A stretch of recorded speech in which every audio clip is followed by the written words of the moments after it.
Habari za muda huu, napenda tushare kidogo mambo ya kimungu. Somo langu leo linasema kuhamishwa au kuhama. Kuna watu wanasema ukimwambia waokoka, anakuambia na mimi nimeokoka. Mimi ni Mkristo, nasali vizuri, nasoma Biblia, naomba Mungu, sawa, lakini kuhamishwa. Katika Wakolosai sura ya 1 mstari wa 13 inasema, naye alituokoa katika nguvu za giza, akatuhamisha na kutuingiza katika ufalme wa mwana wa pendo lake. Sasa ufalme, akatuingiza katika ufalme wa mwana wa pendo lake. Manake alituokoa akatutoa kwenye ufalme wa shetani, akatuweka kwenye ufalme wa Mungu.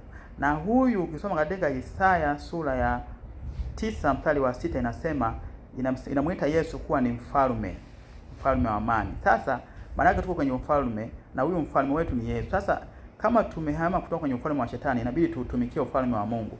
Kama kwa shetani ulikuwa unazini, unaiba, unakunywa pombe, unadanganya, basi umehamia kwenye ufalme wa Mungu ambao sasa ufate mambo ya Mungu. Usilewe, usizini, usimdanganye mtu, usimonee mtu wivu, usitende mambo ambayo yako kwenye ufalme wa shetani.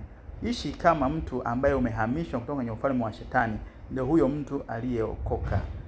Bwana Yesu asifiwe sana. Ukuhamishwa au kuokoka ni kuhamishwa kutoka kwenye mambo ya kale kuja kwenye mambo ya sasa. Jitahidi sana mpendwa, unaposema umeokoka, maana yake ufanye mambo ya ufalme mpya ambao ni ufalme wa Mungu. Usifanye mambo ya ufalme wa zamani, kuabudu mizimu, kwenda kutambika, hayo ni ya ufalme wa zamani.